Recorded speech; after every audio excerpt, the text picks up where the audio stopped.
ক্লাসটা শুরু করা যাক তাহলে। আজকে আমরা মেইনলি পূর্ব মানব কল্যাণ যে প্রবন্ধটা আছে, কেননা রিটেন কোয়েশ্চেন যদি অ্যানালাইসিস করে থাকো বাংলা, তাহলে তোমরা দেখবা যে মোস্ট অফ দা ইয়ার্স দেখা গেছে যে রিটেন অ্যানালিসিস বা অনুধাবন বা সৃজনশীল থেকে কোয়েশ্চেন আসছে প্রতি বছর।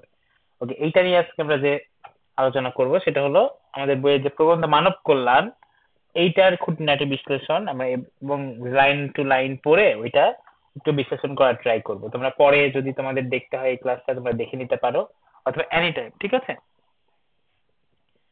ওয়েল, একটু সময় দাও, আমি স্ক্রিনটা শেয়ার করে নিই। কি জানি আসতেছে। হ্যাঁ,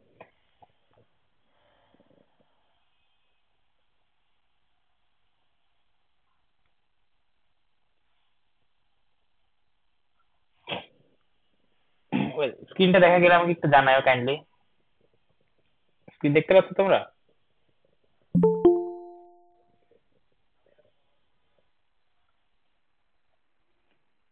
ক্লাসের কেউ রেসপন্স করলে খুব সুবিধা হতো যে স্ক্রিনটা দেখা যাচ্ছে কিনা। দেখা যাচ্ছে। Thank you Lubna. ওকে, আমরা তাহলে আজকে মূলত, তুমি তো মাত্র জয়েন করলে, আমি আবার বলতেছি যে আজকে আমরা প্রবন্ধের যে একটা প্রবন্ধের অ্যানালিসিস করব, সেটা হলো তোমাদের শর্ট সিলেবাসেরই আবুল ফজল রচিত মানব কল্যাণ যে প্রবন্ধটা আছে। ওকে, আমাদের প্রবন্ধ আছে মূলত দুইটা, আমার পথ এবং মানব কল্যাণ। একটা জিনিস মনে রাখো যে মূলত যে রিটেনের উপরে যদি ক্লাস দিতে হয় বা রিটেনের উপরে যদি পরীক্ষা দেয়, প্রবন্ধ থেকে অনুধাবন আসার চান্সটা হাই, কারণ প্রবন্ধতে কিন্তু তোমার ঝামেলা বেশি।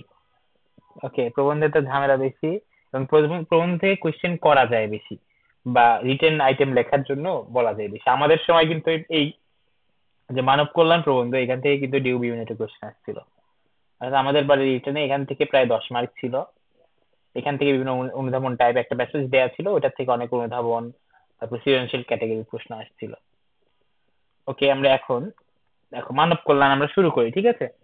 তো আমার মনে হয় না খুব বেশি মানুষ জয়েন করবে, বেশিরভাগ মোস্ট অফ ইউ পিপল তোমরা হইলো রেকর্ডেরই দেখো আসলে। ওকে, আর বাংলা তো অর্ধেক করোই না, মানে অর্ধেক মানুষ তো বাংলা ক্লাসই করে না, বাট বাংলা কিন্তু রিটেন দরকার, কারণ বাংলাতেও কিন্তু 20 মার্ক রিটেন, ওই 20 মার্ক কিন্তু আসলে ফ্রি দিবে না। ওকে, আচ্ছা আমার ক্যামেরা, কি ক্যামেরা অন রাখি। ওকে, এই যে মানব কল্যাণ প্রবন্ধ, মানব কল্যাণের মূলত তোমাদের আবুল ফজল তার কিছু থট, তার কিছু ইডিওলজি সম্পর্কে বলছে যে আমরা সচরাচর বা চলতি ভাষায় মানব কল্যাণ বলতে যেটা বুঝি, আবুল ফজল আসলে সেভাবে দেখেন নাই। ওকে, উনি ভাবছেন যে, মানে উনার মতে আমরা যদি গরিবদের দান করি বা এই যে দান খয়রাতের বিষয়টা, এটা পুরাপুরি আসলে মানুষের আরো সম্মানটা বা আত্মমর্যাদা কমিয়ে দেয়, ঠিক আছে? আর্থিক ভাবে বা জৈবিক ভাবে হয়তো সে লাভবান হচ্ছে বা একটু তার জন্য সাস্টেইন করতে পারতেছে, তবে কিন্তু আসলে ইন দা লং রান এটাতে কোনো তার বড়সড় লাভ নাই, ঠিক আছে? এতে যে দাতা তার সম্মানটা বৃদ্ধি পায় এবং যে নিচ্ছে তার আত্মমর্যাদা বা সে নিজের মধ্যে ইনফিরিয়রিটি কমপ্লেক্সে ভোগে বা নিজে কি একটু লো ফিল করে। এই ব্যাপারটা আর কি গদ্যের ভাষায় তুলে ধরছেন মূলত আবুল ফজল। আবুল ফজল সম্পর্কে কিছু প্রশ্ন আমাদের জানা লাগবে। আচ্ছা, মিটিংটা আমি একটু ওপেন করে দিই, অনেকে জয়েন করবে না তো, এর মধ্যে জয়েন করলে ঝামেলা হয়ে যায়। ওকে, ফাইনালি এখন শুরু করতেছে মানব কল্যাণ প্রবন্ধটা। আবুল ফজল সম্পর্কে ইম্পর্টেন্ট যে ব্যাপারগুলো আছে আমি বলি, সব লাগবে না। সব কেন, মানে বেশিরভাগ জিনিসই লাগবে না, বুঝছো? তার জন্ম কোথায়, তার বাবার নাম কি ছিল, এগুলো কখনো ডিউ ইউনিটে আসার মতো কোয়েশ্চেন না। তবে আসে কোনটা বলি, মানে কি টাইপের কোয়েশ্চেন, এই যে ছাত্র জীবনে তিনি একটা আন্দোলনের সাথে যুক্ত ছিলেন। যে ছাত্র জীবনে যুক্ত হন মুক্তির বুদ্ধি আন্দোলনের সাথে, এই যে সরি বুদ্ধির মুক্তি আন্দোলন, সরি উল্টা বলছি আমি, বুদ্ধির মুক্তি আন্দোলনের সাথে। এই যে এটা কিন্তু উনার টাইমের, উনি কিন্তু বেশ আগে, মানে একদম ব্রিটিশ পিরিয়ডে জন্মগ্রহণ করছিলেন, ঠিক আছে? ওই টাইমে কিন্তু সমাজ সংস্কার মূলক অনেক আন্দোলন হয়েছে। এর মধ্যে এলিট ক্লাসের একটা আন্দোলন ছিল এইটা। আচ্ছা, একটা তোমাদেরকে কোট তোমাদেরকে পড়ে শোনাই, তোমার মনে হয় শুনছো এটা।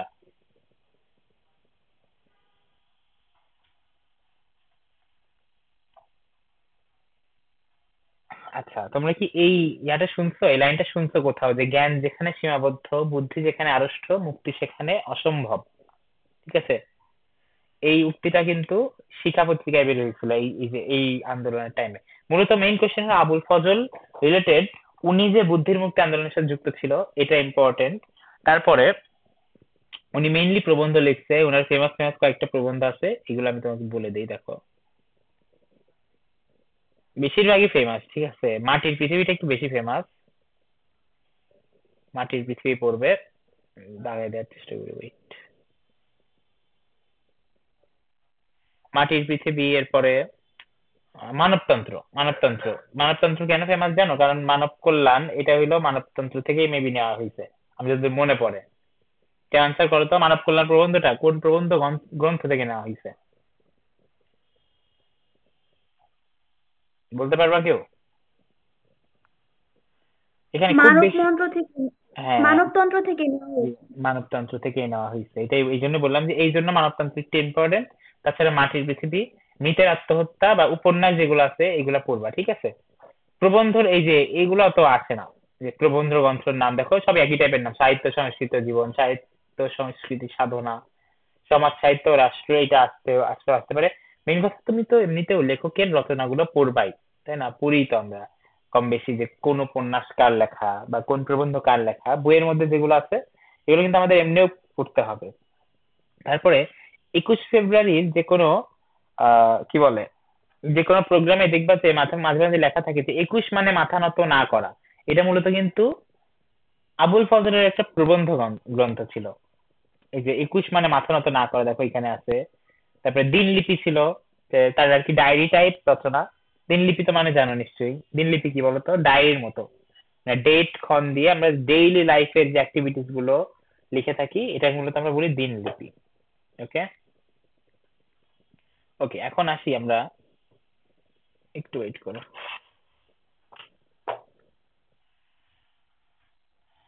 এখন আমরা আসবো মানব কল্যাণ এই প্রবন্ধটা নিয়ে, ঠিক আছে, এর মূল কথাগুলো। কারণ তোমাকে রিটেন থেকে দিলে তোমাকে খুবই কনসেপচুয়াল বিষয়গুলো দিবে। কনসেপচুয়াল বলতে কি, কোন একটা লাইন তুলে বলতে পারে, ধরো এক্সক্লুসিভ কোন একটা লাইন তুলে দিয়ে বলতে পারে যে এই লাইনে আসলে কি বোঝানো হয়েছে। তারপরে দেখো মানব কল্যাণ, প্রথম থেকে আমরা দেখি, দেখো মানব কল্যাণ এর শিরোনাম আমার দেওয়া নয়, ঠিক আছে। এই যে উনি কিন্তু শুরু স্টার্ট করছে কেন, মানব কল্যাণ এর শিরোনাম বা এই হেডিংটা আমার দেওয়া নয়।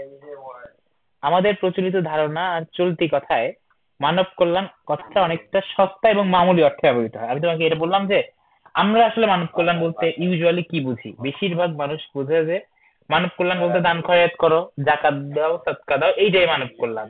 তাই তো, মানুষের কল্যাণ করাতে এইটাই। বা হলো কি, টাকা পয়সা হইলে একটা মসজিদ তৈরি করে দাও, এর মধ্যেই তো আমাদের মানব কল্যাণটা সীমাবদ্ধ। মানে আমাদের চিন্তা চেতনায় মানব কল্যাণ কিন্তু এখানে সীমাবদ্ধ। বাট এইটার বিরুদ্ধেই মূলত আবুল ফজল কথা বলছে এই প্রবন্ধে। এক মুষ্টি, মুষ্টি শব্দের অর্থ কি জানো? এক মুঠ। এক মুষ্টি ভিক্ষা দেওয়াকেও আমরা মানব কল্যাণ মনে করে থাকি।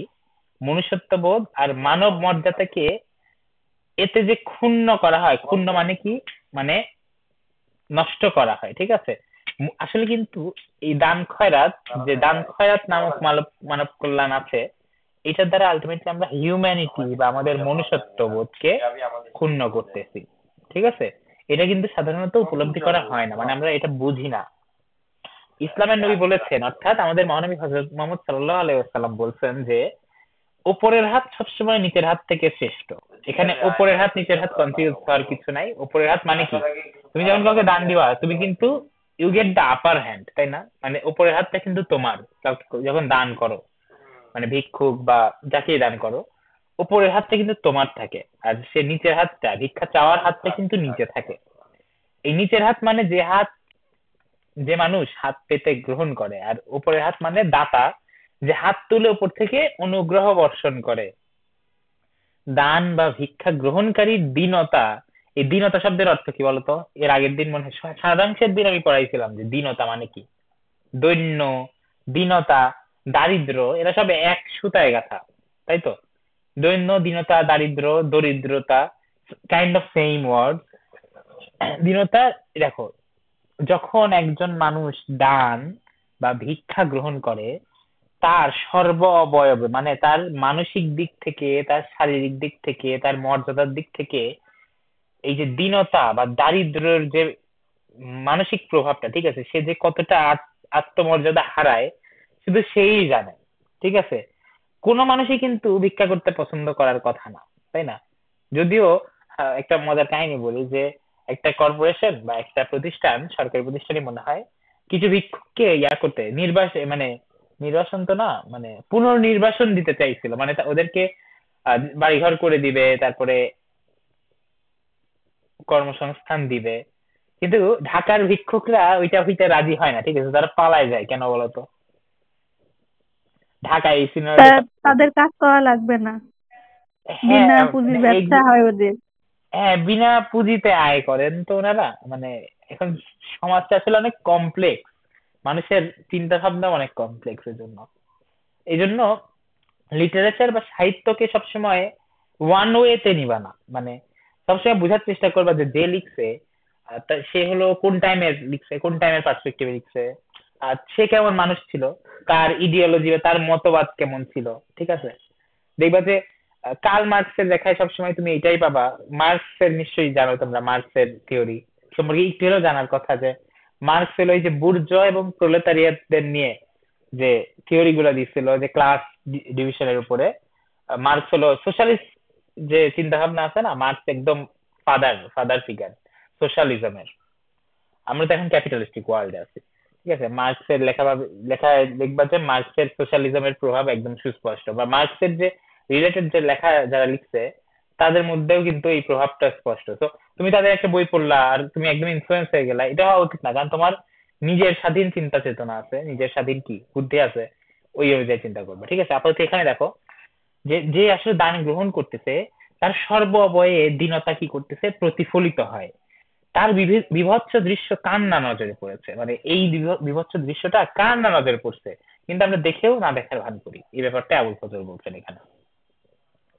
দেখো, এই লাইনটা আসো যে মনুষ্যত্ব আর মানব মর্যাদার দিক থেকে, কোন দুইটা দিক থেকে দেখো, মনুষ্যত্ব এবং মানব মর্যাদার দিক থেকে, এক মিনিট আমি একটু দাগায় পড়াই নাহলে বোর লাগবে।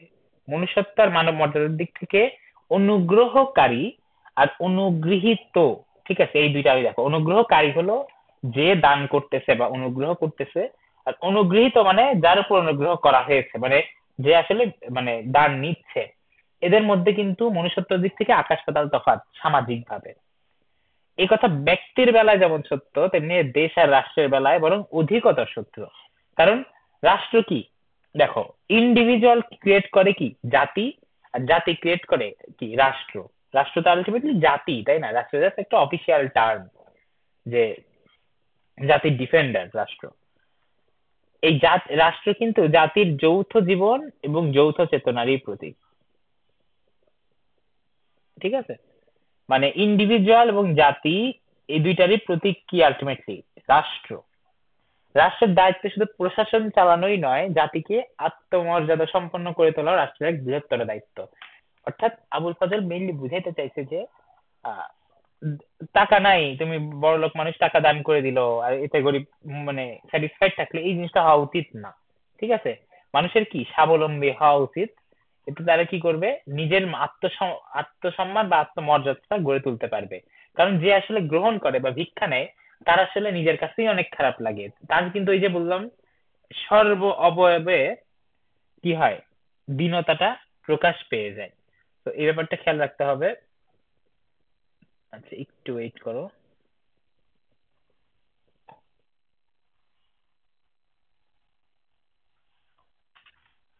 এবার দেখো,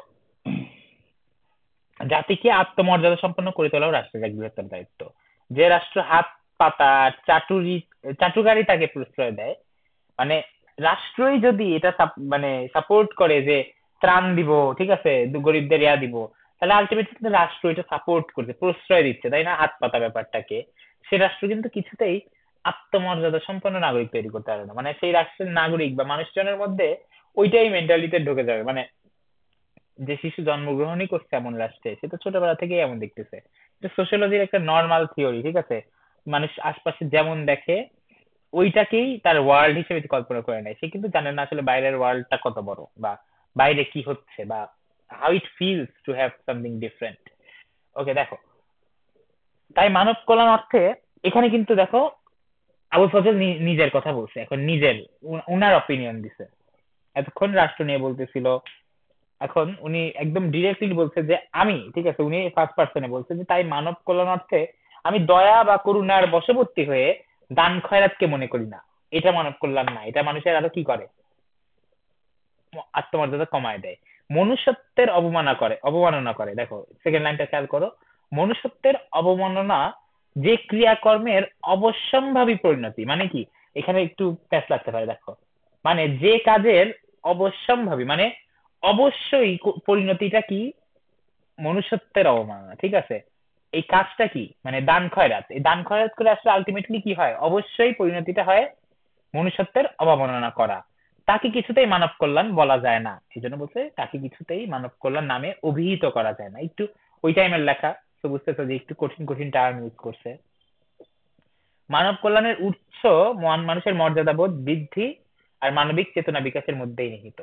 তো আবুল ফজলের মতে মানব কল্যাণটা কি, তাকে অর্থনৈতিকভাবে সাহায্য করা না, তার মর্যাদাবোধ বৃদ্ধি করা অথবা তার চেতনা বিকাশের মধ্যেই নিহিত। ঠিক আছে, নিহিত ওয়ার্ডটা তোমরা অনেকেই জানো বা জানো না।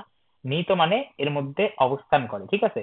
অর্থাৎ মানব কল্যাণের যে উৎসটা বা সোর্সটা, এটা কোথায় অবস্থান করতেছে, মানুষের মর্যাদা বৃদ্ধি এবং মানবিক চেতনা বিকাশের মধ্যেই মানব কল্যাণের উৎসটা অবস্থান করে। এখন যদি প্রশ্ন করা হয় মানব কল্যাণের উৎস কোথায় অবস্থান করে, তোমার কিন্তু বই অনুযায়ী অ্যান্সার করতে পারা উচিত। ঠিক আছে, তুমি যদি একটু ভাবনা চিন্তা করে পড়ে থাকো। এখানে একটা ঘটনা বলছেন উনি, যে একদিন এক ব্যক্তি ইসলামের নবীর কাছে ভিক্ষা চাইতে এসেছিল। উনি নিজেও কিন্তু মুসলিম ছিল, মানে উনি বিভিন্ন পার্সপেক্টিভ থেকে বোঝানোর জন্য যে যেন একজন নন মুসলিমও তার লেখা পড়ে পারসিভ করতে পারে, এই জন্য এইভাবে লিখছে যে ইসলামের নবী লিখছে। নবী তাকে একখানা কুড়াল কিনে দিয়ে বলেছিলেন, এটি দিয়ে তুমি বন থেকে, ও সরি, ভিক্ষা চাইতে আসছিল এবং নবী তাকে কি কুড়াল কিনে দিয়ে বলেছিলেন, এটি দিয়ে তুমি বন থেকে কাঠ সংগ্রহ করে বাজারে বিক্রি করে জীবিকা রোজগার করোগে। মানে কি, এখানে নবী তাকে দান করতে পারতেন, তাকে একটা কুড়াল কিনে দিয়ে কর্মসংস্থান করে দিচ্ছেন, ঠিক আছে? কারণ যেন সে মর্যাদার সাথে বেঁচে থাকতে পারে, যেন সে সম্মান নিয়ে মাথা উঁচু করে চলতে পারে। এভাবে তিনি লোকটিকে শুধু স্বাবলম্বনের পথই দেখান নাই, সে সঙ্গে দেখিয়ে দিয়েছিলেন মর্যাদাবান হওয়ার পথ, মর্যাদার সাথে জীবনযাপনের উপায়ও। তো এই একটা গেল যে নেক্সট পেজে দেখো, নেক্সট পেজে আরেকটা কোশ্চেন, ইম্পর্টেন্ট কোশ্চেন আসছে, মানব কল্যাণের প্রথম সোপান বা প্রাথমিক সোপান কি? ঠিক আছে, এই যে মানব কল্যাণের প্রাথমিক সোপান, সোপান মানে একটা, মানে কি বলে, স্লোপ ছিল না, গ্রাফের যে স্লোপ হয়, দেখো উপর দিকে ওঠার যে একটা ওয়ে, ঠিক আছে, সিঁড়ি টাইপ একটা ব্যাপার। এখন ফার্স্ট স্টেপ বলতে পারে, প্রাথমিক স্টেপ, মানুষকে মানুষ হিসেবে, মানুষকে কি মানুষ হিসেবে, অন্য কিছু না, মানে এর চেয়ে ইনফেরিয়র কিছু না, ঠিক আছে, মানসিক দিক থেকেও, এবং মানবিক বৃত্তির বিকাশের পথেই বেড়ে উঠতে হবে। আর তার যথাযথ ক্ষেত্র রচনায় মানব কল্যাণের প্রাথমিক সোপান, মানব কল্যাণের প্রাথমিক সোপান কি, মানুষ যেন মানুষ হিসেবে এবং মানবিক বৃত্তি বিকাশের পথে বেড়ে ওঠে, এবং এর জন্য ক্ষেত্র রচনা করাই কি মানব কল্যাণের প্রথম বা প্রাথমিক সোপান। সেই সোপান রচনাই সমাজ আর রাষ্ট্রের দায়িত্ব। এই যে মানব কল্যাণের যে কনসেপ্ট, এটা মানুষকে বোঝাবে কে, সমাজ এবং রাষ্ট্র। এবং সমাজের মধ্যে ক্ষুদ্রতম অঙ্গ বা ইউনিট হচ্ছে পরিবার, সে পরিবারকেও পালন করতে হয় এ দায়িত্ব। কারণ মানুষ, দেখো সোশ্যোলজি যখন পড়বা, সমাজ বিজ্ঞান যখন পড়বা, তখন দেখবা যে বেশিরভাগ সোশ্যোলজিক্যাল থিওরি পরিবারের উপরে বেস করে। কারণ যে আমাদের চাইল্ডহুড, এখানে আলটিমেটলি আমাদের সোশ্যালাইজ করতেছে আমাদের পরিবার। and a child is highly influenced by his mother, ঠিক আছে, his or her mother, ছেলে বা মেয়ে উভয়ই মার দ্বারা বেশি। বাঙালি ফ্যামিলি যদি ইন্ডিয়ান সাবকন্টিনেন্টের যে কালচার যদি আমরা ডিসাইড করি বা আমরা একটু অবজার্ভ করি, তাহলে দেখবো যে সোশ্যোলজিক্যাল থিওরি গুলো বেশিরভাগ মায়ের সাথে সম্পৃক্ত। কারণ কি, মা তো পরিবারের অংশ, অর্থাৎ পরিবার কিন্তু অনেক বড় দায়িত্ব পালন করতেছে। কারণ মানুষের ভবিষ্যৎ জীবনের সূচনা সেখান থেকেই। ধীরে ধীরে ব্যাপকতার পরিধিতে যখন মানুষ বিচরণ হয় শুরু, মানে আমরা আস্তে আস্তে স্কুলে যাই, কলেজে যাই, ভার্সিটি লেভেল উঠি, যখন এখন তোমরা অ্যাডমিশন ক্যান্ডিডেট, এরপরে ভার্সিটিতে উঠবা, তোমাদের কিন্তু স্টেজ চেঞ্জ হবে লাইফের। তখন সে পরিধিতে যেসব প্রতিষ্ঠানের সঙ্গে তার সংযোগ ঘটে, তা শিক্ষা কিংবা জীবিকা সংক্রান্ত যা হোক না, তখন সে দায়িত্ব ওইসব প্রতিষ্ঠানের উপরে বর্তায়। অর্থাৎ এই যে মানব কল্যাণের যে কনসেপ্টটা, এটা মানুষের মধ্যে দেওয়ার দায়িত্ব প্রাথমিকভাবে পরিবারের। এরপরে সে শিক্ষা বা জীবিকা যে কারণেই হোক অন্যান্য প্রতিষ্ঠানের সাথে কাজ করুক, বা অন্যান্য প্রতিষ্ঠানে তার বিচরণ হোক না কেন, ওই প্রতিষ্ঠানগুলোরও কিছু দায়িত্ব আছে এই যে সেই ক্ষেত্র তৈরি করার জন্য, যে ক্ষেত্রে সে মানুষ হিসেবে এবং মানবিক বৃত্তির বিকাশের পথে বেড়ে উঠতে পারবে। ওকে, যেমন স্কুল কলেজ, পরিবার কিন্তু দায়সারা কাজ করে শেষ করে দিচ্ছে না। এরপরে স্কুল কলেজ টিচার, এদের কিন্তু একটা বড় ইনফ্লুয়েন্স আছে একটা চাইল্ডকে তার অ্যাডাল্টহুডে নিয়ে যাওয়ার পিছনে, অথবা তার মধ্যে যে মানব মানব কল্যাণের যে কনসেপ্টটা, অ্যাকচুয়াল কনসেপ্ট যেটা হওয়া উচিত, ওইটা ইনসার্ট করার জন্য। তবে তা অনেকখানি নির্ভর করে অনুকূল পরিবেশ ও ক্ষেত্র গড়ে তোলার উপরে। অর্থাৎ হ্যাঁ, এখানেই আবুল ফজল যে অবজেকশনটা দিছে, অনুকূল পরিবেশ লাগে, কারণ বাংলাদেশে বা এই যে বাংলায় যে প্রাচীন যে ভারত ছিল, ভারতবর্ষে এরকম কালচারটা ছিল না তখন। ঠিক আছে, এখনো যে খুব আছে এটা আমি বলবো না। এখন অনেকটা মানুষ কি দান খয়রাত করাকে মনে করে যে মানব কল্যাণ।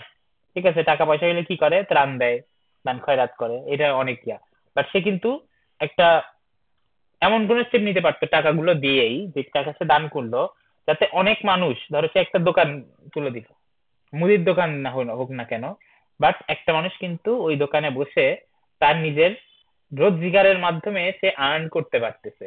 এমন কিন্তু পারতো, তাই না? আবুল ফজলের কনসেপ্টটা এইটা যে তুমি দান খয়রাত কেন করবা, এটা তো তুমি নিজের ইমেজ বানানোর জন্য করতেছো, তুমি মানুষকে কর্মসংস্থান তৈরি করে দাও, এতে তো সে কি সম্মানের সাথে বাঁচবে। সে যে কারো দান নিছে এটা ফিল করবে না, কিন্তু সে কিন্তু নিজে আর্ন করতেছে, সে নিজে ব্যবসা করতেছে। তো এরকম কনসেপ্টটা চাইছিলেন আবুল ফজল। দেখো, মানব কল্যাণ স্বয়ংভূ বিচ্ছিন্ন সম্পর্ক রহিত হতে পারে না, মানে অন ইটস ওন হইতে পারে না। মানব কল্যাণ অনেকটাই সামাজিক ভাবে কানেক্টেড বা স্টেটের সাথে কানেক্টেড। মানে স্বয়ংভূ মানে যে নিজের থেকে, আত্ম থেকে জন্ম, ঠিক আছে, বা বিচ্ছিন্ন মানে অন্য কিছুর থেকে আলাদা, সম্পর্ক রহিত মানে অনেকটা এরকম। তো এটা একদম আলাদা বা সেপারেট হইতে পারে না ইন্ডিভিজুয়ালের জন্য। প্রতিটি মানুষ যেমন সমাজের সঙ্গে সম্পর্কিত, তেমনি তার কল্যাণও সামগ্রিকভাবে সমাজের ভালো মন্দের সঙ্গে সংযুক্ত। অর্থাৎ সমাজটা কিন্তু ডিপেন্ড করে বা ডিসাইড করে যে মানব কল্যাণ ঘটবে কি ঘটবে না।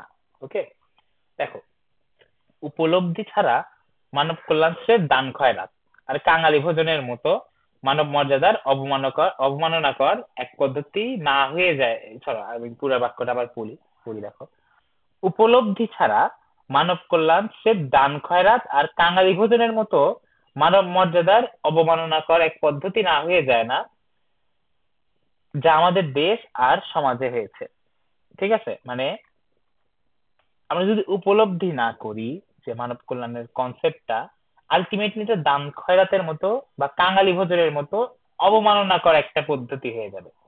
ঠিক আছে, তো আমাদের কি করতে হবে, at first we have to realize বা আন্ডারস্ট্যান্ড, মানে আবুল ফজল আমাদের যেটা বোঝাতে চাইছে, উনি তো অবশ্যই নিজের যুক্তি উত্থাপন করার চেষ্টা করছেন। এসবকে বাহবা দেওয়ার এবং এসব করে বাহবা কুড়াবার লোকেরও অভাব নেই দেশে। মানে অ্যাকচুয়ালি দেখো, বর্তমান পার্সপেক্টিভ চিন্তা করলেও এই রকম কাজ করে বাহবা পাওয়ার বা বাহবা কুড়াবার লোকের কিন্তু আসলে অভাব নাই। তারপরে দেখো, আসল কথা, মানুষের মনুষ্যত্বকে বাদ দিয়ে স্রেফ তার জৈব অস্তিত্বের প্রতি সহানুভূতিশীল এ ধরনের মানব কল্যাণ কিছুমাত্র ফলপ্রসূ হতে পারে না, মানে একটুও ফলপ্রসূ হতে পারে না আবুল ফজলের মতে। কারণ এখানে মানুষের মানুষের মনুষ্যত্ব বোধের উপরে আমরা একটু ফোকাস করতেছি না, আমরা পুরাপুরি ফোকাস করতেছি কিসের উপরে, তার জৈব অস্তিত্বের উপরে, অর্থাৎ তার ফিজিক্যাল অস্তিত্বের উপরে। তার যে স্পিরিচুয়াল বা মেন্টাল যে একটা অস্তিত্ব আছে বা মেন্টাল স্টেট আছে, এইটা আমরা ভুলে যাচ্ছি। এই জন্য আলটিমেটলি মানব কল্যাণ নামক যে টার্মটা, এটা কিন্তু ফলপ্রসূ হয় না। ঠিক আছে, এই সো কল্ড মানব কল্যাণ আর কি।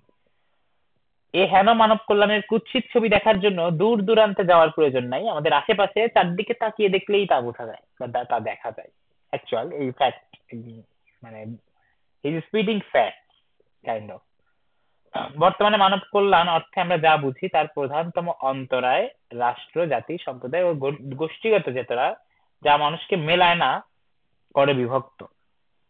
ওই টাইমে একটু চিন্তা করো, আমরা যখন এই রচনাটা কোন টাইমে লেখা হতে পারে? 1930 থেকে 50-এর মধ্যে, হোপফুলি, ঠিক আছে। 1930 থেকে 50 বা এরকম টাইমে। এই টাইমে সবচেয়ে বড় একটা অংশ ছিল আমাদের হিস্ট্রি ক্যারেক্টার, যদি চিন্তা করে দেখো। এখানে কিন্তু এই যে সম্প্রদায় ও গোষ্ঠীগত যে চেতনা, এইটার এগেইনস্টে কথা বলছে আবুল ফজল। কেন বলছে? কারণ সাম্প্রতিক মানে এই যে এই যে আমরা কি বলি, ওয়ার্ডটা কি, সাম্প্রদায়িকতা, ঠিক আছে। সাম্প্রদায়িকতা। এক্স্যাক্টলি, সাম্প্রদায়িকতা পেটে আসতেছিল, মুখস্থ মানে মুখে আসতেছিল না। সাম্প্রদায়িকতা অথবা এই যে ক্লাস যে বিভাজন, যে কে হিন্দু কে মুসলিম, এই টাইমটা সবচেয়ে স্পষ্ট ছিল। তোমরা জানো যে ইংরেজ শাসনের শুরুতে এবং শেষে দুইটা দুর্ভিক্ষ হয়েছিল। একটা শুরুতে কোনটা? শুরুতে একদম 76-এর মন্বন্তর। আর এই যে দেশভাগের আগে 43-তে কোন দুর্ভিক্ষ হলো বলো তো? এটাকে ইংরেজিতে বলা হয় বেঙ্গল ফেমিন, ঠিক আছে। দেশভাগের ঠিক আগ মুহূর্তে একটা দুর্ভিক্ষ হয়েছিল। জয়নুল আবেদিনের ছবি কিন্তু 1778 ছবি না, ওই সময় কিন্তু জয়নুল আবেদিন ছিলেন না, জন্মগ্রহণই করেন নাই। জয়নুল আবেদিন যে ছবিগুলো আঁকছেন দুর্ভিক্ষের, এগুলো সব কিন্তু বেঙ্গল ফেমিনের ছবি। অর্থাৎ 1950 এ দেশভাগের আগে যে ফেমিন গুলো হয়েছিল, তোমাদের সাথে মনে হয় আগেও শেয়ার করছিলাম যে ফেমিন গুলোতে আইডেন্টিটি ক্রাইসিস তৈরি হয়ে যায়। মানে এমন হয়ে গেছে যে তখন দুইটা পলিটিক্যাল পার্টি ছিল, পুরাটাই রিলিজনের উপর বেস করে, তাই না? মুসলিম লীগ এবং কংগ্রেস। কংগ্রেস ছিল হিন্দু আপার ক্লাস বা এলিট ক্লাসদের পলিটিক্যাল পার্টি, এবং মুসলিম লীগ কি ছিল? মুসলিম লীগ তো অবশ্যই তোমরা জানো যে পাকিস্তানের পায়োনিয়ার মোহাম্মদ আলী জিন্নাহর পলিটিক্যাল পার্টি ছিল। কিন্তু আসলে যে কে, কেউ যে খুব সাধু ছিল এটা আমি বলবো না। ওই টাইমে মানুষের চিন্তা চেতনা রক্তের মধ্যে ঢুকে গেছিল কি, সাম্প্রদায়িকতা। তারা নিজের মানুষ বলতে কিছু বুঝতো, মানে শুধুমাত্র নিজের জাতি বা গোষ্ঠীর মানুষকে বুঝতো। যেমন মুসলিমরা কি, মুসলিমদের লাশ খুঁজে, ঠিক আছে। যে দুর্ভিক্ষে মানুষ মারা গেছে, যে হিন্দুরা কি, মুসলিমদের পরোয়া করে না, তারা খুঁজেছে হিন্দুদের। তারপরে সংস্কার কিভাবে হয়, মৃতদেহের যে সংস্কার, বা তাকে পোড়ানো হবে নাকি তাকে কবর দেওয়া হবে, এগুলো নিয়ে খুবই জটিলতা তৈরি হয়েছিল এই এই দুর্ভিক্ষে। আলটিমেটলি লাস্টের দিকে কিন্তু অনেক রায়টও তৈরি হয়েছিল, যে ঢাকা রায়ট, তারপরে কলকাতাতে অনেক বড় মাস কিলিং হয়েছিল বা ম্যাসাকার হয়েছিল। এরপরে নোয়াখালী রায়ট, তোমরা নাম শুনে থাকবা কিনা জানি না। এগুলো যদি তুমি একটু ঘাটাও বা ইন্টারেস্ট থাকে, তখন দেখবে যে এই যে সাম্প্রদায়িকতা বা গোষ্ঠীগত যে চেতনা, এগুলো আসলে আসলে মানুষের জন্য কি পরিমাণ মানে মানে কি পরিমাণ যে ক্ষতিকর ছিল। আলটিমেটলি কিন্তু ব্রিটিশরা ওদের যে প্ল্যান, ওইটা কিন্তু সাকসেসফুল করছিল। যে ডিভাইড অ্যান্ড রুল, ওরা করতে কি চাইছিল, ওদের পলিসি ছিল ডিভাইড অ্যান্ড রুল পলিসি, যে ভাগ করো শাসন করো। ছোটবেলায় পড়ছো তোমরা, যারা হিউম্যানিটিতে পড়ছো, তাই না? এবার দেখো, বিভক্তিকরণের মনোভাব নিয়ে কারো কল্যাণ করা যায় না। এই যে ওই টাইমে দেখো, তুমি যদি চিন্তা করো যে আবুল ফজল জন্মাইছে 1903 সালে, তো উনি মিড বয়সে যদি এটা লেখে, ওই টাইমে কিন্তু পিক টাইম চলতেছে এই যে বিভক্তিকরণ নিয়ে। উনি ওইটার এগেইনস্টে লিখছে। তার লেখায় যে সমসাময়িক চিন্তা চেতনা পাওয়া যায়, এটা কিন্তু একটু অ্যানালাইসিস করার মতো একটা বিষয়। যে বিভক্তিকরণের মাধ্যমে বা মনোভাব নিয়ে আসলে কারো কল্যাণ হচ্ছে না, আলটিমেটলি এটাই উনি বলতে চাইছেন। করা যায় একমাত্র সমতা আর সহযোগিতার মাধ্যমে বা পথে। তো আলটিমেটলি ওই কথাটাই সেম ঘুরে ফিরে। সত্যিকার মানব কল্যাণ মহৎ চিন্তা ভাবনারই ফসল, ঠিক আছে। মানে সিম্পল দান খয়রাত আসলে সত্যিকার মানব কল্যাণ না। বাংলাদেশের মহৎ প্রতিভারা সবাই মানবিক চিন্তা আর আদর্শের উত্তরাধিকার রেখে গেছেন, ঠিক আছে। যারা প্রতিভাবান ছিলেন, তারা মহৎ মানবিক চিন্তা বা আদর্শের কিন্তু যে ব্রেইন চাইল্ড গুলো, তাদের ব্রেইন চাইল্ড গুলো রেখে গেছেন। বাট দুঃখের বিষয়, সে উত্তরাধিকারকে আমরা জীবনে প্রয়োগ করতে পারি নাই। বিদ্যাপতি, চণ্ডীদাস থেকে লালন প্রমুখ কবি এবং অপেক্ষাকৃত আধুনিক কালে রবীন্দ্র নজরুল, সবাই তো মানবিক চেতনার উদাত্ত কণ্ঠস্বর, ঠিক আছে। বাট সবাই কিন্তু আসলে এটা এস্টাবলিশ করে যাইতে পারে নাই।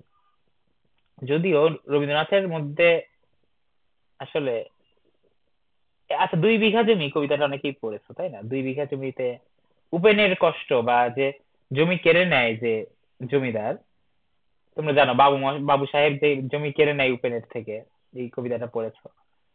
আচ্ছা, রবীন্দ্রনাথ নিজেই কিন্তু ছিলেন জমিদার, ঠিক আছে।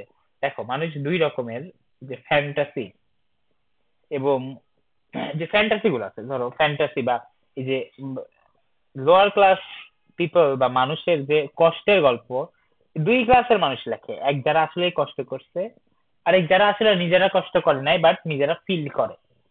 ওকে, রবীন্দ্রনাথ নজরুলও কিন্তু দুই পার্টির জন্যই লিখছেন, বিভিন্ন টাইপের কথাবার্তা লিখছেন, বাট আলটিমেটলি কেউ এস্টাবলিশ করতে পারে নাই মানুষের মধ্যে।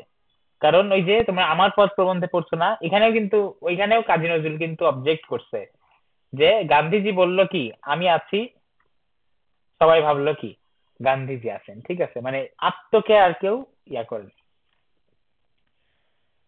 দেখো, বঙ্কিমচন্দ্রের অবিস্মরণীয় সাহিত্যিক উক্তি, তুমি অধম তাই বলিয়া আমি উত্তম হইব না কেন, এক গভীর মূল্যবোধেরই উচ্চারণ। ঠিক আছে, এ প্রসঙ্গে রবীন্দ্রনাথের নিম্নলিখিত উক্তিটিও স্মরণীয়, relationship is the fundamental truth of the world of appearance.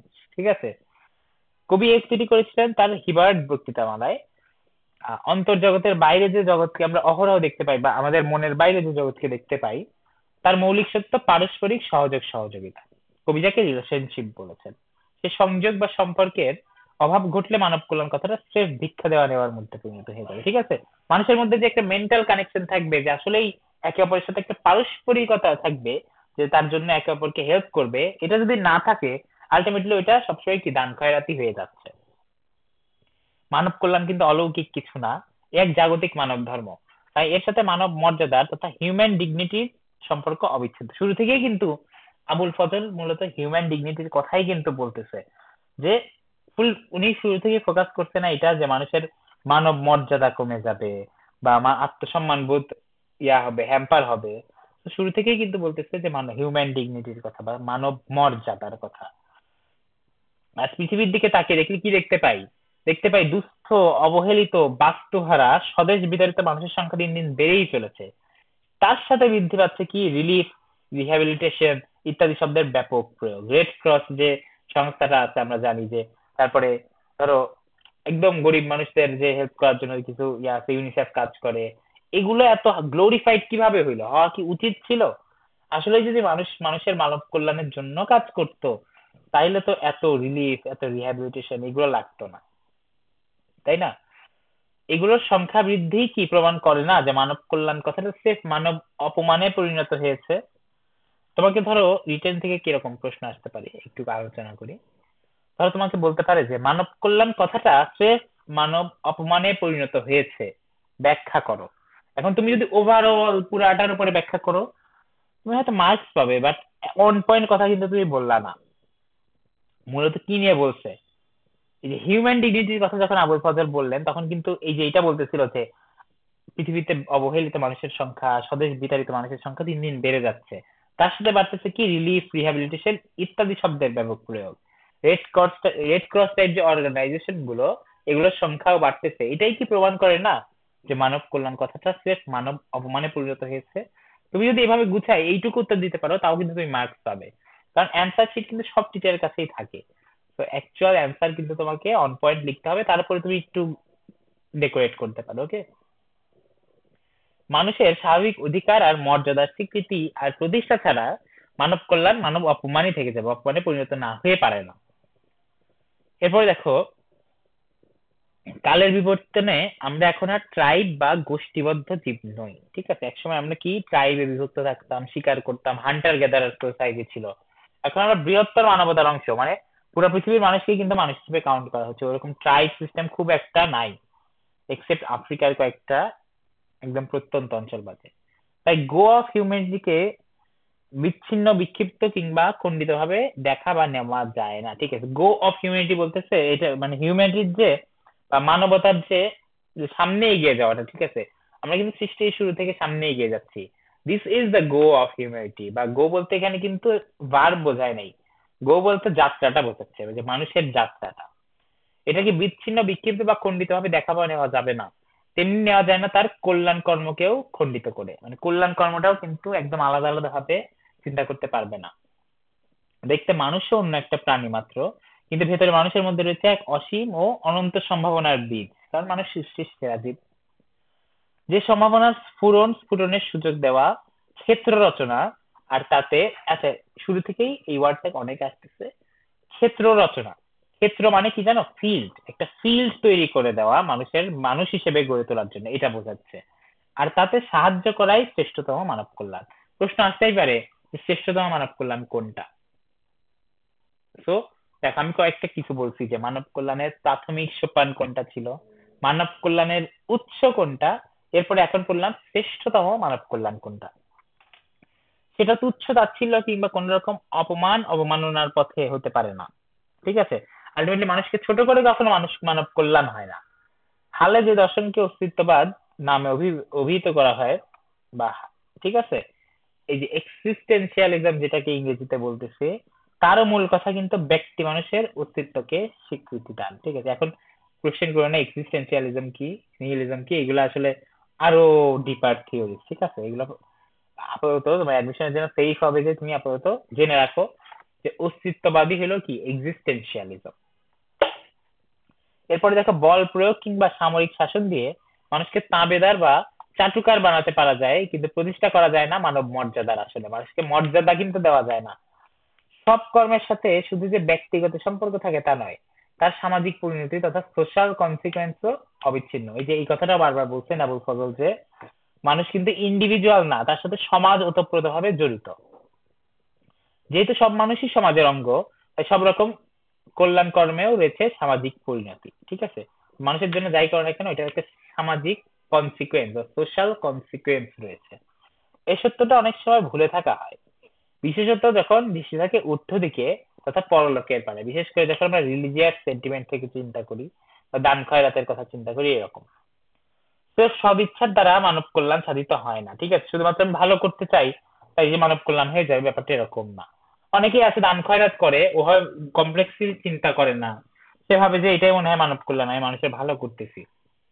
But তাকে বুঝতে হবে যে আসলে সে যদি উপলব্ধি না করে সে আলটিমেটলি মানুষের মানব মর্যাদাটা ক্ষুণ্ণ করতেছে, এটা কিন্তু খুব হয়ে যাবে, মানে মানব কল্যাণ সাধিত হবে না। তার সদিচ্ছা ছিল, কিন্তু মানব কল্যাণ কিন্তু সাধিত হচ্ছে না। সব ধর্ম আর ধর্ম প্রবর্তকেরা বারংবার নির্দেশ দিয়েছেন, মানে প্রায় সব ধর্ম এবং ধর্মের যারা কি পায়োনিয়ার আছে, যে লিডার আছে, তারা কিন্তু বারবার নির্দেশ দিয়েছেন মানুষের ভালো করো, মানুষের কল্যাণ করো, সুখ শান্তি দান করো মানুষকে। এমনকি সর্বজীবে হিতের কথাও বলা হয়েছে। সর্বজীবে হিত বলতে কি বোঝায়, এটা প্রশ্ন আসতে পারে। সর্বজীবে হিত বলতে কি বোঝানো হয়েছে বলতো? সর্বজীবে হিত, এটা মানে কি? সকল প্রাণীর উপকার। হ্যাঁ, সকল প্রাণী, শুধুমাত্র মানুষ না, যে কোনো প্রাণীর কি উপকারের কথা বলা হয়েছে, এটার কথা বলেছে। যেখানে তো মানুষ সৃষ্টির সেরা জীব, মানুষকে তো তোমাকে স্বজাতি হিসেবে তোমাকে হেল্প করতে হবে। অতএব আমাদের দৃষ্টিভঙ্গি পাল্টাতে হবে, সমস্যার মোকাবেলা করতে হবে নতুন দৃষ্টিকোণ থেকে। ঠিক আছে? যে দৃষ্টিকোণ মূলত আবুল ফজল আমাদের বলছেন, যে নতুন পদ্ধতিতে যা হবে বৈজ্ঞানিক, রেশনাল, রেশনাল মানে কি যৌক্তিক অনেকটা, ও সুবুদ্ধি নিয়ন্ত্রিত। ঠিক আছে? এই যে বুদ্ধির মুক্তি আন্দোলন করছিলেন না, ওনার কথার মধ্যে দেখবে যে রেশনালিটি অনেক বেশি। সমস্যা যত বড় আর যত ব্যাপকই হোক না কেন, তার মোকাবেলা করতে হবে সাহস আর বুদ্ধিমত্তার সাথে। এড়িয়ে গিয়ে কিংবা জোরাতালি দিয়ে কখনোই সমস্যার সমাধান করা যায় না। আমাদের বিশ্বাস মুক্ত বুদ্ধির সহায়তায়, দেখতে আলটিমেটলি তার আন্দোলনের প্রভাব কিন্তু তার কাজকর্মে আমরা দেখতে পাই, যে মুক্ত বুদ্ধির সহায়তায় সুপরিকল্পিত পথেই কল্যাণময় পৃথিবী রচনা সম্ভব। তখনই একটা সবার জন্য একটা আইডিয়াল ওয়ার্ল্ড বানানো সম্ভব। একমাত্র মুক্ত বিচার বুদ্ধির মাধ্যমে, শুধুমাত্র বিচার বুদ্ধি পাইলা বিজ্ঞানের অভাবনীয় আবিষ্কারকে ধ্বংসের পরিবর্তে সৃজনশীল মানবিক কর্মে করা যায় নিয়োগ। ঠিক আছে? মানে আমরা যদি মুক্ত বিচার বুদ্ধি এস্টাবলিশ করতে পারি, যে মানুষের চিন্তা চেতনা এটা একদম সুপরিকল্পিত ভাবে মানুষ ইউজ করতে পারতেছে, এতে কি সায়েন্স লাভবান হবে, এবং সায়েন্সের যে অভাবনীয় আবিষ্কারগুলো আছে এগুলো ধ্বংসের পরিবর্তিতে সৃজনশীল মানবিক কর্মে নিয়োগ করা যাবে। ঠিক আছে?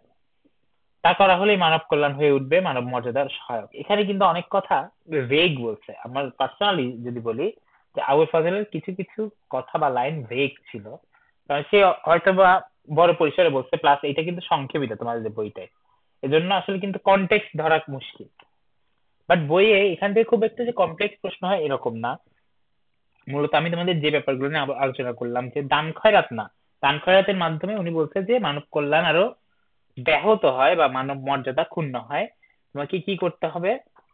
লাস্টে দেখো এখানে সলিউশন, এখানে এই যে লাস্ট যে দুই প্যারা, যে মানব কল্যাণ প্রবন্ধ দেখে আমি কি কি বুঝছি, যে সলিউশনটা কি, ঠিক আছে, লাস্টের যে এই প্যারাটা, এটা খেয়াল রাখো। অতএব আমাদের দৃষ্টিভঙ্গি পাল্টাতে হবে, সমস্যার মোকাবেলা করতে হবে নতুন দৃষ্টিকোণ থেকে। এই লাস্ট দুইটা প্যারা খুব ভালো মতো পড়বে, কারণ তোমার কাছে কিন্তু ওপিনিয়ন চাইতে পারি যে কি করা যায়, সলিউশনটা কি।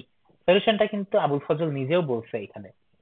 তো এর উপরে তুমি একটা রিটেন অ্যানালিসিস লিখতে পারো। এরপরে দেখো শব্দার্থ গুলো, শব্দার্থ টিকা ইম্পর্টেন্ট মোটামুটি। প্রতিটা টপিকেরই শব্দার্থ টিকা পড়বা। এবং আরেকটা বিষয়, এখান থেকেই আমাদের প্রশ্ন আসছিল প্রথম, জানো যে প্রশ্নটা ছিল কয়রস্যি কি, এই যে কয়রস্যি কি এবং কয় দীর্ঘি কি, ঠিক আছে, এই দুইটার মধ্যে পার্থক্য কি। আমি তোমাদের কোয়েশ্চেনটা দিছিলাম তাই না? মনে হয় সেই দিন দিছিলাম, প্রথম দিন যেদিন বাংলা ক্লাস নিলাম, আমার পথের পরে মনে হয় দিছিলাম, যে কয়রস্যি কি এবং কয় দীর্ঘই কি, এই দুইটার পার্থক্য কি। তোমরা কম বেশি সবাই ঠিক উত্তর দিয়েছো। যে যে প্রশ্নের উত্তর হ্যাঁ বা না বোধক ভাবে দেওয়া যায়, সেটা আমরা মূলত কয়রস্যি কি ইউজ করি। আর যখন তুমি আরো কিছু শুনতে ইচ্ছে হচ্ছে যে তোমার নাম কি, ঠিক আছে, তোমার নাম কি, তখন কি হ্যাঁ বা না বলতে পারবো? না, আমার নাম বলতে হবে। আর আমি বলি যে তুমি কি কাজটি করেছো, এখানে কিন্তু কি দেখো, তুমি কি কাজটি করেছো, কি কিন্তু শর্ট ছিল, এখানে দীর্ঘস্বর ইউজ হয়নি। আর তোমার নাম কি, এখানে কিন্তু দীর্ঘস্বর ইউজ করতেছি। তো উচ্চারণ দিকে খেয়াল করলেও তুমি বুঝতে পারবে। এখানে দেখো আমি বলছিলাম যে অনুগৃহীত কে আর অনুগ্রহ দানকারী কে। তারপর মনীষা বলতে কি, বুদ্ধি, মনন, প্রতিভা, মেধা ইত্যাদি বোঝায়, ঠিক আছে। সব সমার্থক শব্দগুলো দেখো, এখানে কিন্তু সমার্থকে চলে আসতে পারে। প্রতিটা যে ওয়ার্ড দিয়েছে এগুলো কিন্তু মনীষা শব্দের সমার্থক শব্দ। তারপরে দেখো রেশনাল মানে কি, বিচার বুদ্ধি সম্পন্ন, বিচক্ষণ, যুক্তিসম্মত, যুক্তিসম্মত, যৌক্তিক, ঠিক আছে। মুক্ত বুদ্ধি বলতে সংকীর্ণতা বা কনজারভেটিভ না এমন গোঁড়ামি মুক্ত উদার মানসিকতা, ঠিক আছে। এটা অনেকটা লিবারালিজমের সাথে কানেক্টেড, বাট পুরোপুরি লিবারালিজম না। এখানে কি লজিক্যাল ফ্যাক্ট, ঠিক আছে। সংকীর্ণতা বা ট্যাবু গুলো আমরা পরিহার করতে পারি যদি সামাজিক, এগুলো অনেকটা মুক্তিযুদ্ধের পথ ক্লিয়ার করে। দেখো দেখো মানব কল্যাণ রিলেটেড, এই প্রবন্ধটা রিলেটেড যে প্রশ্নগুলো থাকতে পারে সেটা হলো 1972 সালে রচিত এটা, তারপর কোন গ্রন্থ থেকে সংকলিত হয়েছে, তারপর আর দেখো এই রচনায় লেখক মানব কল্যাণ একটা সামারি দেওয়া আছে, ঠিক আছে। দেখো খুব ইজিলি একটা সামারি দেওয়া আছে। সাধারণভাবে অনেকে দুস্থ মানুষকে করুণাবশত দান খয়রাতকে মানব কল্যাণ মনে করেন, কিন্তু লেখকের মতে এমন ধারণা খুবই সংকীর্ণ মনোভাবের পরিচায়ক বা পরিচয় দেয়। তার মতে মানব কল্যাণ হলো মানুষের সার্বিক মঙ্গলের প্রয়াস। এই কল্যাণ কিভাবে করা সম্ভব? এই কল্যাণের লক্ষ্য সকল অবমাননাকর অবস্থা থেকে মর্যাদাপূর্ণ অবস্থায় মানুষের উত্তরণ ঘটানো। মানে এই কল্যাণের লক্ষ্য হলো যে কোনো মর্যাদা ক্ষুণ্ণ এমন অবস্থা থেকে মর্যাদা পূর্ণ অবস্থায় মানুষের যে আপলিফট করা মানুষকে, ঠিক আছে, বা উত্তরণ ঘটানো। লেখকের বিশ্বাস মুক্ত বুদ্ধির সহায়তায়, দেখো মুক্ত বুদ্ধির কনসেপ্টটা কিন্তু অনেক ইম্পর্টেন্ট, বা সলিউশন যেটা, পরিকল্পনা মাফিক পথেই কল্যাণময় পৃথিবী রচনা করা সম্ভব, ঠিক আছে। সলিউশনটা কিন্তু প্রাবন্ধিক দিয়ে দিয়েছে। বইয়ের এমসিকিউ গুলো তো কমন। আচ্ছা, মানব কল্যাণ, হ্যাঁ মানব কল্যাণ টপিকটা মোটামুটি আমরা একটু অ্যানালাইসিস করে পড়লাম। আচ্ছা, তোমাদের সাথে আজকে কয়েকটা আরো কিছু ব্যাপার আমি ডিসকাস করতে চাই। এর মধ্যে আছে হইলো, ধরো বাক্য শুদ্ধিকরণ, অপপ্রয়োগ, শুদ্ধ প্রয়োগ, এই টপিক গুলো কিন্তু আলটিমেটলি ইম্পর্টেন্ট থাকতেছে, ঠিক আছে। বাক্য আমি এখন তোমাদের সাজেস্ট করবো যে কিভাবে বাক্য শুদ্ধিকরণ করবা।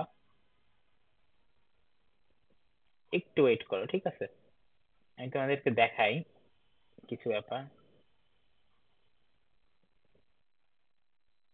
জাস্ট কিভাবে পড়তে হবে আমি তোমাদেরকে ওইটা দেখাই, ওকে। আমি স্ক্রিন শেয়ার করতেছি, আবার একটু ফোন থেকে শেয়ার করতে হবে।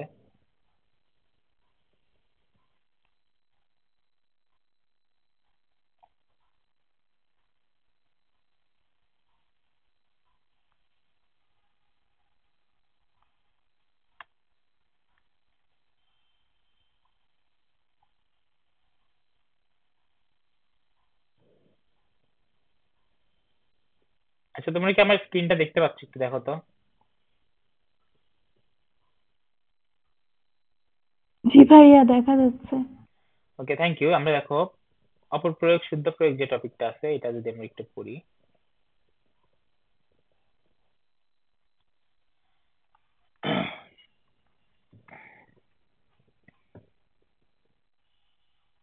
সরি,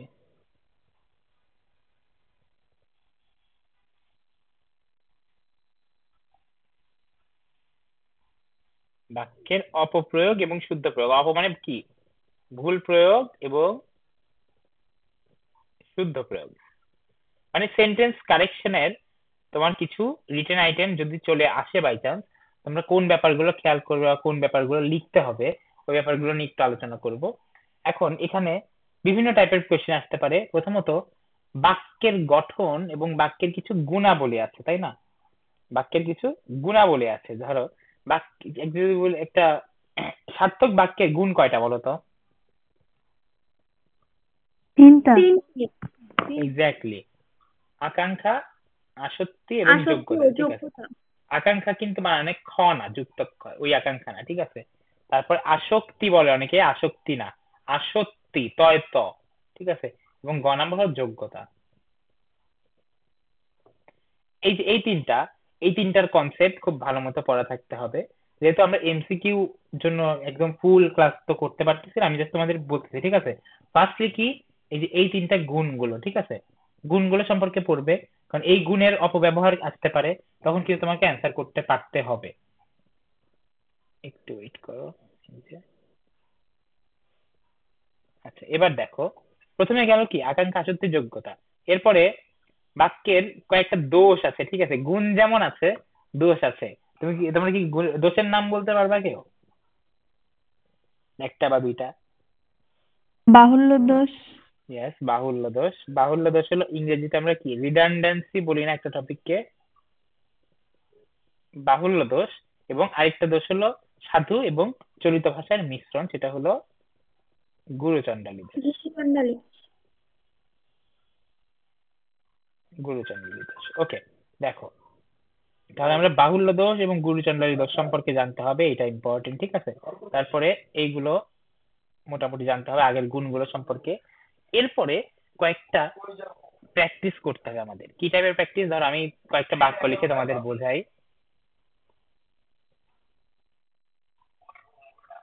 ধরো আমি বললাম যে, স্ক্রিনটা দেখা যাচ্ছে তাই তো? ধরো, জি ভাইয়া, দেখা যাচ্ছে। দেখো আমি বললাম যে ধরো নাইম সাহেব সস্ত্রীক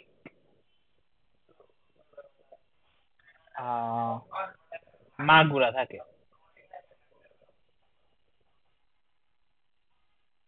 এখানে একটু একটু ভালো মতো খেয়াল করো, ঠিক আছে?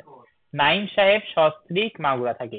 এ বাক্যে অপপ্রয়োগ হইতে পারে, কিছু কনসেপচুয়াল অপপ্রয়োগ আছে, ঠিক আছে? মানে ধরো শব্দের অর্থটা আমরা ভালো মতো জানি না, এটা অপপ্রয়োগ হইতে পারে। কিভাবে হইতে পারে? দেখো, এখানে সস্ত্রীক কথাটা খেয়াল করো। স, ঠিক আছে, দন্তস্ব এবং তারপর দন্তস্বয় ব, এখানে কিছু কনসেপচুয়াল ব্যাপার আছে।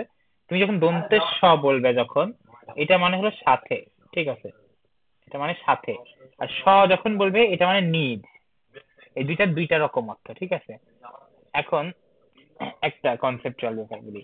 নাইম সাহেব সস্ত্রীক মাগুরা থাকেন, ঠিক আছে? এখানে আসলে কি কোন স বোঝাচ্ছে বলতো?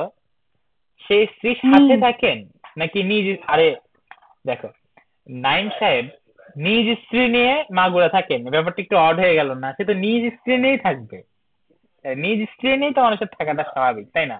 এমন না তো যে সে নিজের স্ত্রী নিয়ে মাগুরা থাকেন, অন্য কাউকে নিয়ে ঢাকায় থাকে, এমন তো না কনসেপ্ট, তাই না? এখানে আসলে ভুলটা এখানেই। এখানে সস্ত্রীক হবে, ঠিক আছে? মানে স্ত্রীর সাথে থাকে, এইটা তুমি ফোকাস করতেছো। কিন্তু মানুষ তো নিজের স্ত্রী নিয়েই থাকবে, এখানে তো আলাদা করে বলার কিছু নাই, তাই না? তারপরে ধরো আর কিছু আমি ধরো এক্সাম্পল যদি বলি, যে ধরো আহ ধরো আমার নাম নিলাম, ঠিক আছে? অন্য নাম মাথায় আসতেছে না। অর্ক সকালবেলা ঘুম থেকে উঠে। এইটা তুমি how do you define this sentence? মানে এই সেন্টেন্সে ভুলটা বা অপপ্রয়োগ কি বলতো? কনসেপচুয়াল, খুবই কনসেপচুয়াল। ঘুম থেকে তো সকালবেলায় উঠি, আবার সকালবেলা বলার তো দরকার নেই।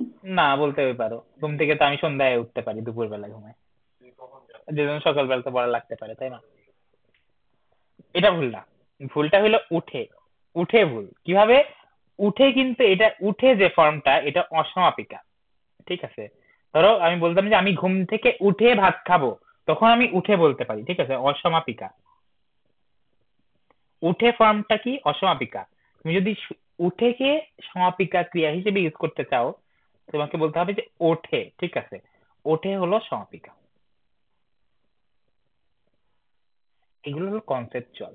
তারপরে ধরো আমি আরো আমার আমার মনে হয় যে ইম্পর্টেন্ট এমন কয়েকটা নিয়ম তোমাকে আমি শেয়ার করে দেই। ধরো বললাম আহ আগামীকাল, আগামীকাল আমি আগামীকাল বজ্র সহ বৃষ্টিপাতের সম্ভাবনা রয়েছে। সম্ভাবনা রয়েছে। আচ্ছা এবার বলো, তোমাদের ওপিনিয়ন বলো, এখানে ভুল কি? আগামীকাল বজ্র সহ বৃষ্টিপাতের সম্ভাবনা রয়েছে, এই লাইনটাতে কি ভুল হতে পারে?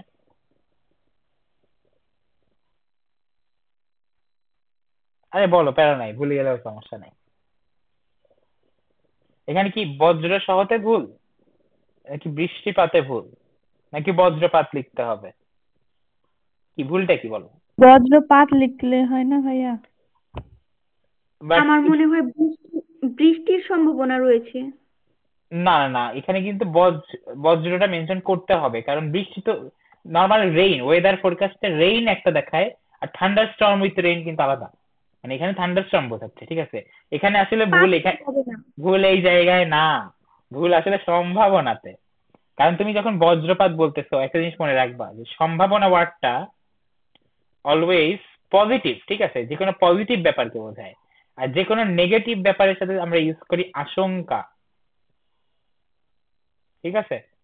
তুমি যখন বজ্র লিখে ফেলছো, তোমার এখানে লিখতে হবে আশঙ্কা রয়েছে। যদি বৃষ্টি লিখতা, বৃষ্টি তো আল্লাহর রহমত, বৃষ্টি কি, বৃষ্টিপাত লিখলে আগামীকাল বৃষ্টির সম্ভাবনা আছে, এটা লিখতে পারবে, ঠিক আছে? বাট তুমি যদি বজ্রপাত লিখছো, বজ্রপাত তো আসলে আলটিমেটলি খুব ভালো কিছু না। এটা কি একটা ন্যাচারাল স্মল টাইপ ডিজাস্টার, ঠিক আছে? একটু ছোটখাটো ডিজাস্টার টাইপ। তো এটাকে আমরা কি লিখবো? আশঙ্কা লিখবো, যে কোনো। এইটার একটা প্রুফ বলি। ধরো আমি বললাম যে আশিক তো খুব ভালো মতো পড়াশোনা করতেছে, এবার ওর জিপিএ 5 পাওয়ার আশঙ্কা আছে, তাহলে কি হবে? নাকি সম্ভাবনা আছে? সম্ভাবনা আছে। সম্ভাবনা আছে। আশঙ্কা ওয়ার্ডটা নেগেটিভ এবং সম্ভাবনা ওয়ার্ডটা পজিটিভ, এই জিনিসটা মনে রাখবা। তারপরে আচ্ছা এবার খুব কনফিউজিং একটা জিনিস করব। তোমরা এই বাক্যটা নিশ্চয়ই শুনছো যে বিপদ এবং দুঃখ একই সাথে আসে। এটা কোন ধরনের বাক্য বলো তো? সরল, যৌগিক না জটিল?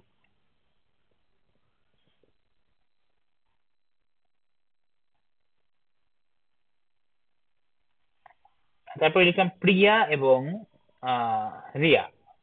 প্রিয়া এবং রিয়া বললাম যে ঘুরতে বের হলো।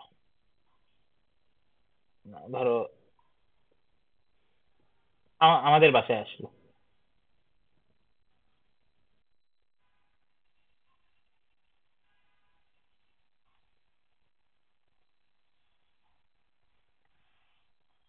এখানে দেখো, এই বাক্যটা দেখে মনে হতে পারে কি এটা আসলে সরল বাক্য, বাট আসলে সরল বাক্য না। এইটা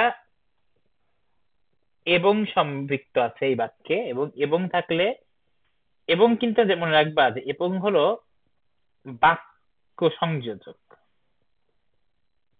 কিভাবে? এখানে বিপদের আশা একরকম, একটা আলাদা কনসেপ্ট, দুঃখের আশা একটা আলাদা কনসেপ্ট। এখানে বলছে যে বিপদও আসে এবং দুঃখও আসে, এইটা মিন করতেছে। মিনিংটা একটু চিন্তা করো, যে বিপদ এবং দুঃখ একই সাথে আসে।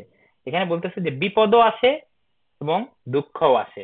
বাট প্রিয়া এবং রিয়া আমাদের বাসায় আসলো, এটা কিন্তু বোঝাচ্ছে যে প্রিয়া এবং রিয়া একসাথেই কিন্তু আমাদের বাসায় আসলো, তাই না?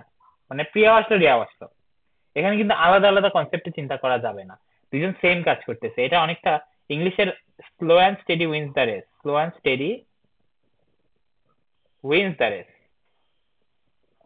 Wins the race time and tide wait for none. এটা কেন হয় বলো তো?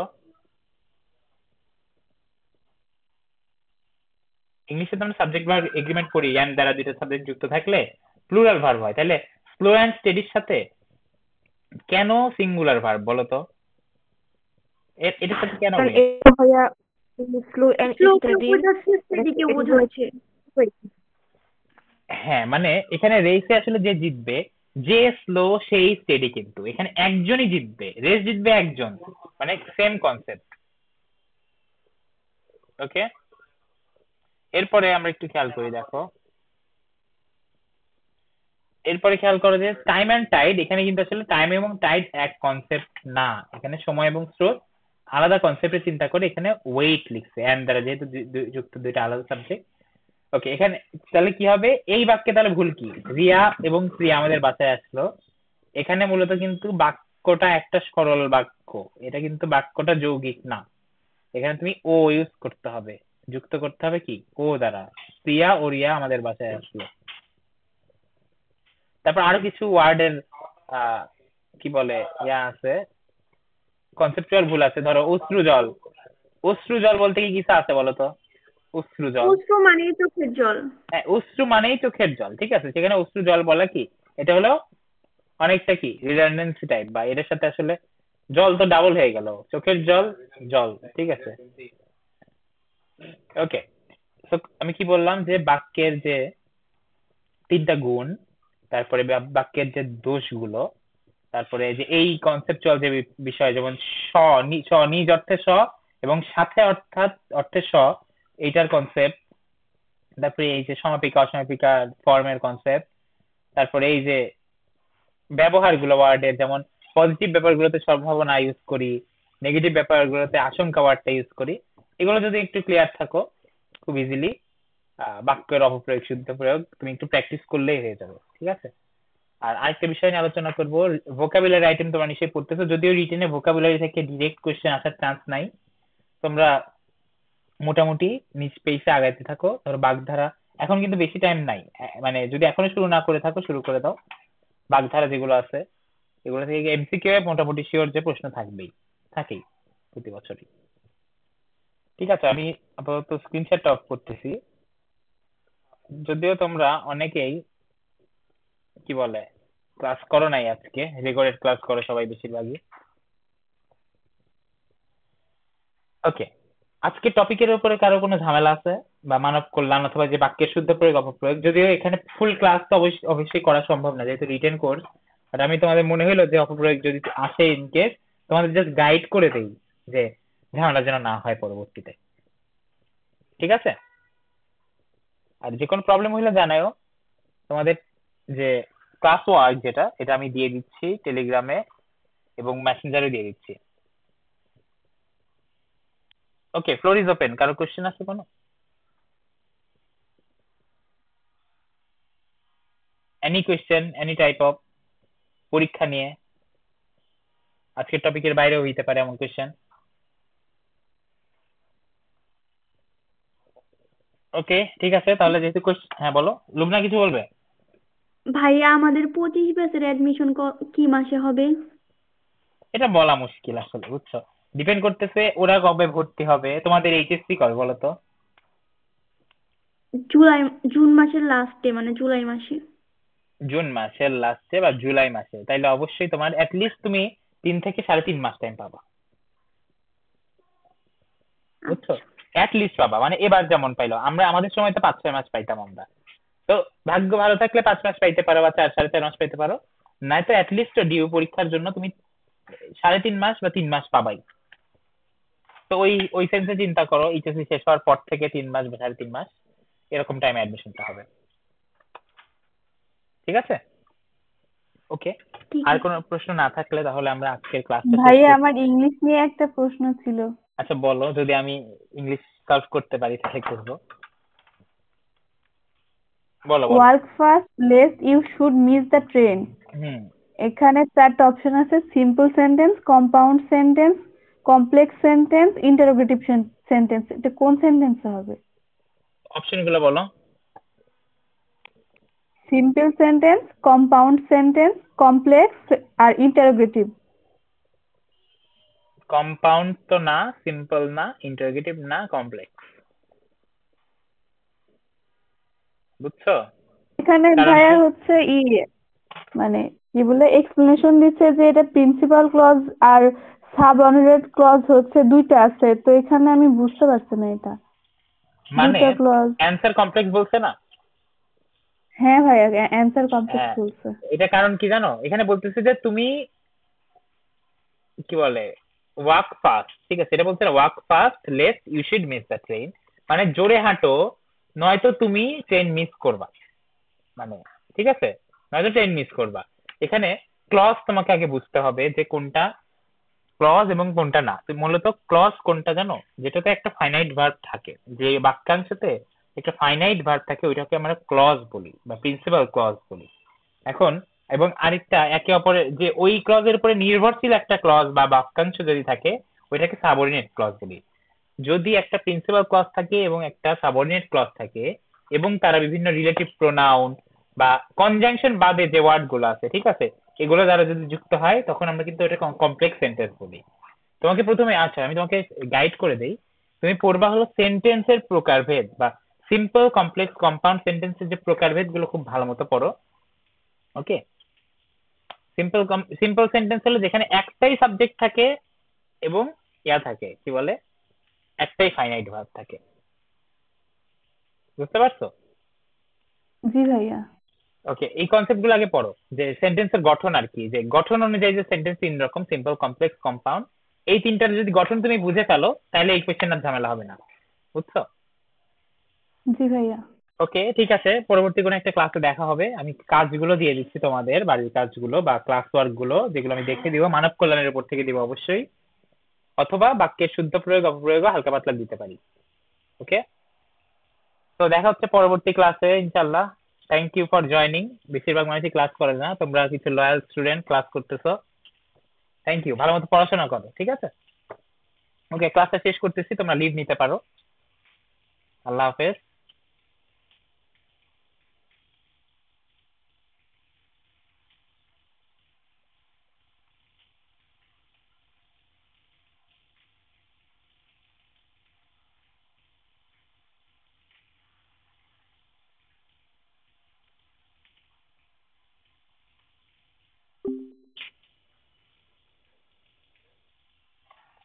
ওবিএস চালু তো,